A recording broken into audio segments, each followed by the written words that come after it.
আপনাদের সকল প্রকার দাবি দেওয়া যেন আপনারা চালিয়ে যান, সেটারও আমরা ডাকসুর পক্ষ থেকে সহমতি জানাই। তো এই জন্যই আর কি আপনাদের এখানে আসা। আপনারা আপনাদের আন্দোলন চালিয়ে যান, আমরা সবসময় আপনাদের সাথে আছি। আপনাদের আন্দোলনের সফলতা কামনা করছি।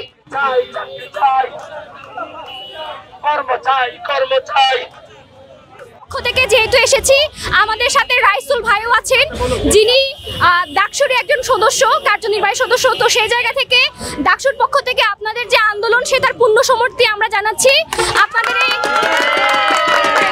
এবং আমরা চাই আপনাদের যে দাবি দাওয়া, যে চাওয়া, সেটা যেন পূর্ণ হোক এবং রাষ্ট্রের উচিত সকল ধরনের মানুষের যে অধিকারগুলো, মৌলিক যে অধিকারগুলো আছে, কোনো ধরনের বৈষম্য না করে যেন আপনাদের এই অধিকারগুলো দেওয়া হোক।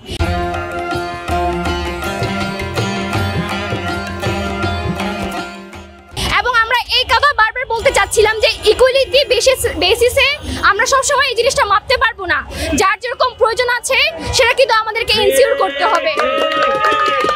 তো আমি আর বিশেষ কিছু বলবো না। আমি বলতে চাই, আপনারা যে আন্দোলনে আসছেন, প্রতিবন্ধী হয়ে যেহেতু আমাদেরকে এই সংগ্রামটা করতে হবে, বা আমরা কেউ আসলে প্রতিবন্ধী হয়ে হতে চাই না। তো সেই জায়গা থেকে কোনো না কোনোভাবে আমরা নিজেরা হয়তো সব জায়গায় পারফেক্ট না। আপনারা হয়তো অনেকে দৃষ্টি প্রতিবন্ধী আছেন, অনেকে হয়তো শারীরিকভাবে প্রতিবন্ধী আছেন। তো সে জায়গা থেকে একটা মানুষ কখনো পরিপূর্ণ হয় না। তো আমি চাই যে আপনারা আপনাদের যোগ্যতার ভিত্তিতে যে কর্মক্ষেত্রগুলো থাকার কথা বা কর্মসংস্থান সৃষ্টি করার কথা রাষ্ট্রের কর্তৃক, এটা যেন হয়। আপনারা জানেন এই বাংলাদেশে যে কোনো অধিকার আদায়ের জন্য কিন্তু আমাদেরকে আন্দোলন করতে হয়। আপনারা দেখেছেন শিক্ষকরাও কিন্তু আন্দোলন করেছেন এবং শিক্ষকদের উপর কিন্তু পুলিশি আক্রমণ হয়েছে।